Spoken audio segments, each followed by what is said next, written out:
Picture the coldest night you have ever felt. Now take away your house, your heating, your blankets, your shop full of food, everything.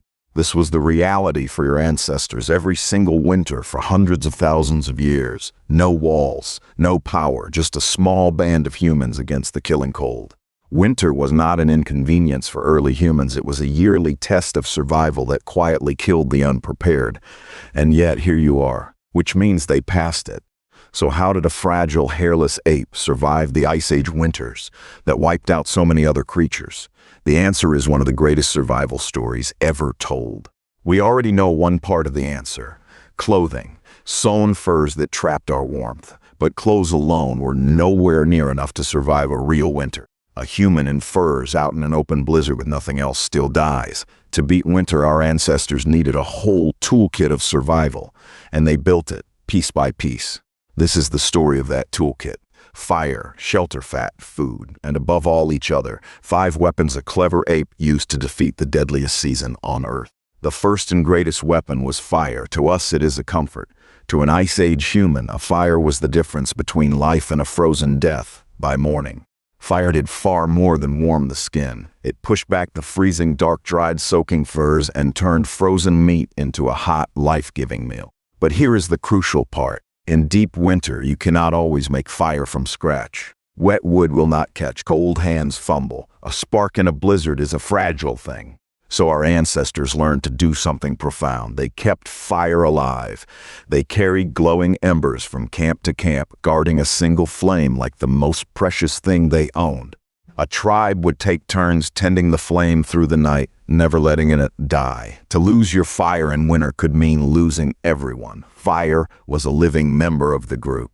Think about that. Somewhere in your deep past, a human stayed awake in the cold, feeding twigs to a flame so that you could exist. We are the descendants of the fire keepers. The second weapon was shelter. A fire warms you, but the wind steals that warmth away in seconds. To survive, humans had to build a pocket of stillness in the storm. Where there were caves, humans moved in, letting solid rock block the wind and hold the heat of their fires. A deep cave would stay survivable even as blizzards raged outside. But caves are rare, so on the open plains, humans became builders, and what they built was astonishing for the time. In the freezing steppes, some tribes built huts out of the one giant resource around them. Mammoth bones, great curved tusks, and heavy bones lashed into domes and covered with hides. These bone houses were warm, wind-proof homes that could shelter a family through the worst of winter. Whole villages of them have been found, built by people with no metal at all. A shelter did something a fire alone never could. It let humans stay. To wait out a storm, to sleep safely, to keep the young and the old alive through the long, dark months. The third weapon was hidden inside the body itself. Because surviving winter is not only about staying warm, it is about not starving while you do it. In the cold, your body burns fuel at a furious rate just to hold its temperature. An Ice Age human needed enormous amounts of food simply to keep from freezing from the inside out. And winter is exactly when food is scarcest. No fruit, no plants. The land is locked in ice, so the body prepared in advance in a way you still carry today. Through the rich months of autumn, humans ate and ate, laying down thick stores of body fat. That fat was a living pantry, a warm blanket, and a fuel tank all in one. Your own craving for rich, fatty, sweet food in the cold months is an ancient echo. Your body still thinks winter is coming and wants to stock the pantry, just in case. Fat on the body and fat in the food was survival. A single large kill, rich in fat, could keep a whole band alive for weeks. Winter was a season that ran on grease and calories. Which brings us to the fourth weapon. Storing food. Because you cannot hunt every day in a blizzard, humans had to save the harvest of good days for the hunger of bad ones. And winter itself gave them the perfect tool. The whole frozen world became a giant freezer. Meat buried in ice or snow could be kept fresh for the darkest, leanest months. Humans dug pits into the frozen ground, packed them with meat, and sealed them. They dried and smoked fish and flesh over their fires to make it last. This was a quiet revolution. For the first time, a good hunt in autumn could feed you in the deep of winter. Humans had learned to store time itself in the form of food. A tribe with full stores could sit out a blizzard by the fire, instead of gambling their lives on a desperate hunt. Planning ahead was quite literally a matter of life and death. And the fifth weapon, the one that tied all the others together, was each other. No single human survives an Ice Age winter alone, not one. Everything we have talked about needs a group. Someone tends the fire while others sleep. Many hands build the shelter. Many hunters bring down the great beasts. Bodies press together usher warmth through the night. Knowledge is shared too, the old teaching, the young which plant store, how to read the sky, where the animals go. When one hunter failed, another fed their children. When one fell sick, the group carried them. Winter turned humans into a single organism, warm at the center, fierce at the edges. The cold did not just test our strength, it rewarded our kindness. The tribes that shared, that cooperated, that cared for the weak were the ones who saw the spring. Now, we were not the only humans facing this cold. Our cousins, the Neanderthals, had lived in Ice Age Europe for far longer than we had, and their bodies were built for it. Neanderthals were shorter, broader, and more powerfully built than us. A compact, stocky body loses heat more slowly, like a thick log burning longer than a thin twig.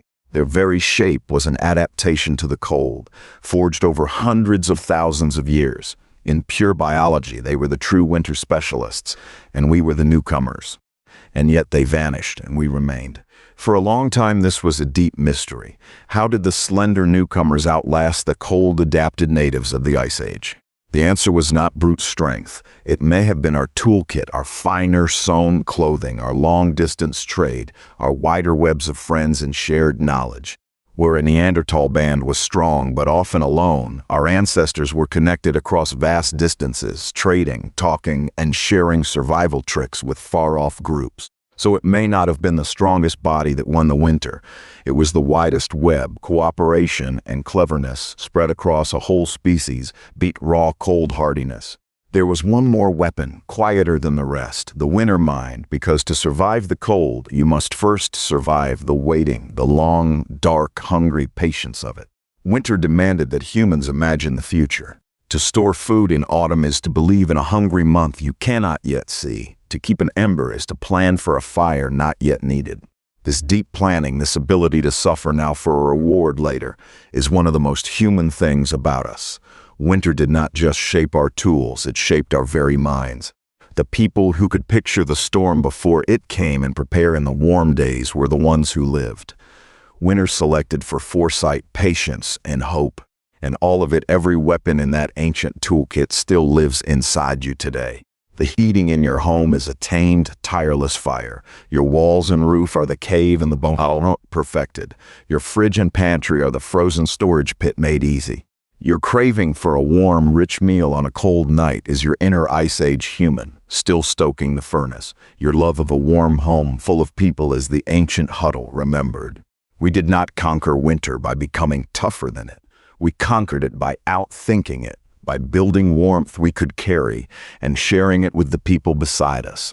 So the next time winter closes in and you step into a warm room, pause for just a moment and feel the enormous history behind that simple comfort. Every cozy winter night you have ever had is a gift from 100,000 firekeepers, shelter builders, and food savers who refuse to let the cold win.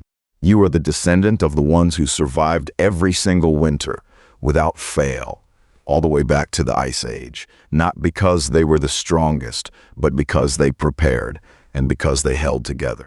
The cold is still out there, every year, exactly as ancient as ever, and every year you meet it with a toolkit 10,000 generations deep, warm, fed together, and unafraid.